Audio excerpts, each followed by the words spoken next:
Welcome to the Willow Creek online training program. Today we're going to go over the module, The Risks of the Wasatch. And this is module 1, but we have 5 modules on this. We're going to go over very quickly, these are short modules, just basic risks that come with living along the Wasatch. In this module we'll cover earthquakes and landslides, but we'll discuss other risks also.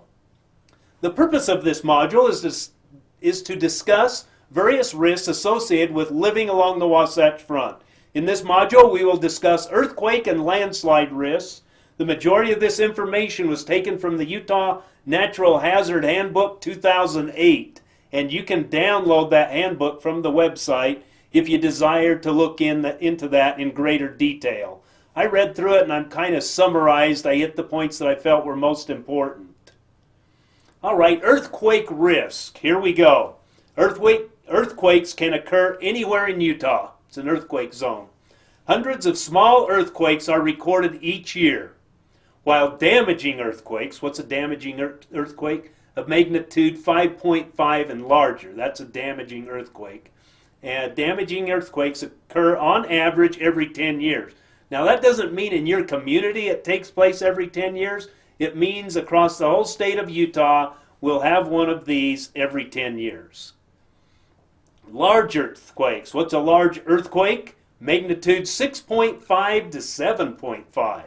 And that's pretty disastrous. I'll show you that in a little bit. It's a little scary, to be honest with you. But large earthquakes occur in Utah on average every 50 years. And again, that's across the whole state. Doesn't mean it's going to happen right here where you live. But every 50 years we'll have one of those big ones. Most geologists believe that the greatest earthquake hazard in Utah is, guess what? Along the Wasatch Front, where the Wasatch Fault is located. The maximum size earthquake expected along the Wasatch Fault and other faults in Utah is about magnitude 7.5.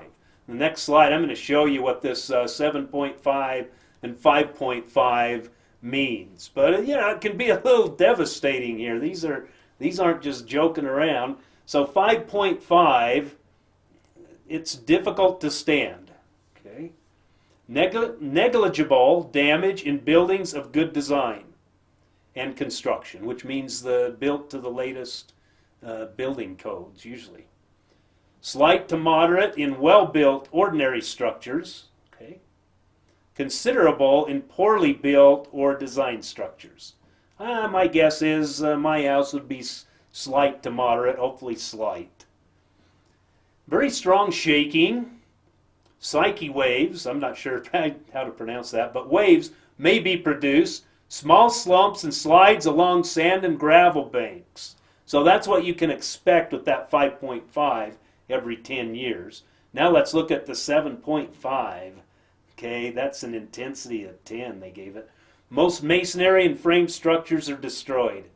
Okay, there goes most of our houses right there. Some well-built wooden buildings and bridges collapse.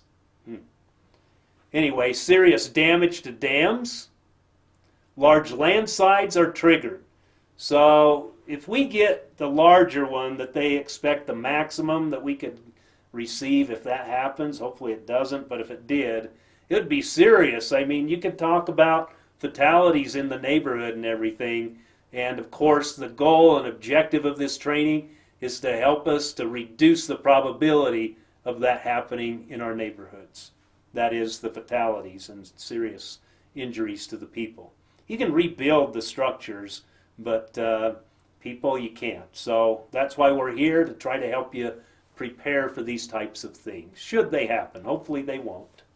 The extensive damage and loss of life experienced in areas not adequately prepared for earthquakes, we're not going to do that, we're going to be prepared, but not adequately prepared for earthquakes illustrates the critical need for mitigation measures. Mitigation means to minimize damage.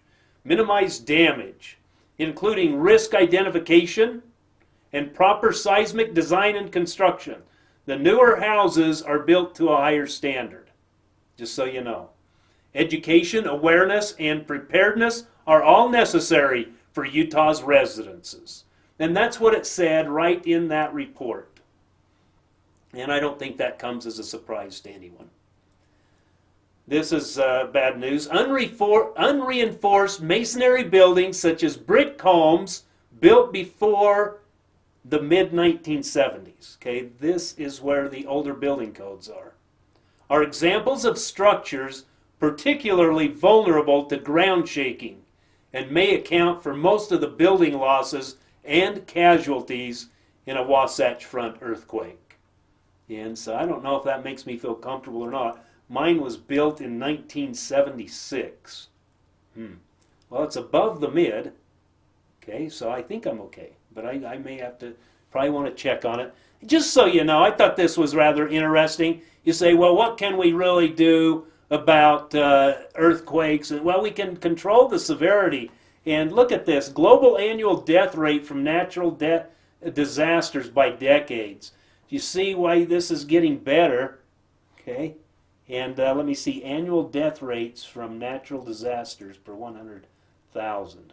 So what it shows is we're getting better over time. We're also becoming more populated, so we've gotten even better. How have we gotten better? Because we design things better, such as our structures and etc. So if you ever think we can't reduce severity, remember this graph.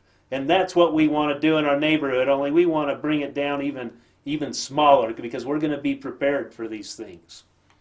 All right, that's it with earthquakes right now. However, not to fear, we're going to go over earthquakes in greater detail in a later module. This was just kind of a summary to go over the risk.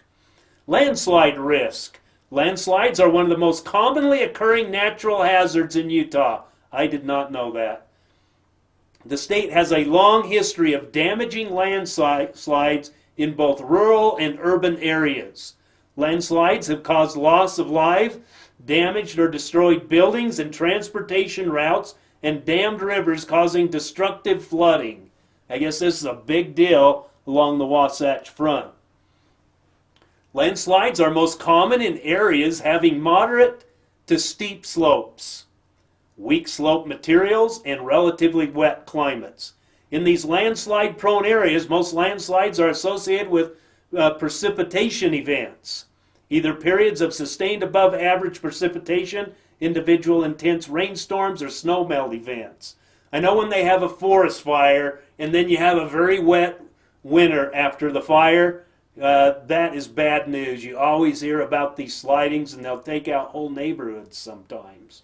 So it's something to be concerned about if you're in certain areas. Erosion. Erosion, removal of vegetation by wildfires, and earthquake ground shaking increases the likelihood of landslides. So if you have a bad earthquake, then you're even more likely to get one of these landslides. You're also more likely to get fires, by the way. So earthquakes bring in all kinds of risks with them. That's why we're going to go over those in pretty deep detail later. Human activities such as grading of slopes and increasing soil moisture through landscape irrigation can also trigger those landslides. So be aware of that. Landsliding causes significant economic loss in Utah. Years with above normal precipitation generally produce the most landslides. It's hard to get ahead, isn't it? We're get out of a drought and then we have to worry about these. There's always something. Welcome to nature, right? Welcome to life on Earth. The landslides in the wet year of 1983 had a total estimated direct cost exceeding $250 million. Well, congratulations, you've almost completed this module. However, remember, you still need to complete that module exam. Congratulations, you have completed this module. I hope you have learned something new that will help you survive that natural disaster. Remember to always think ahead, be prepared, be safe, and be happy.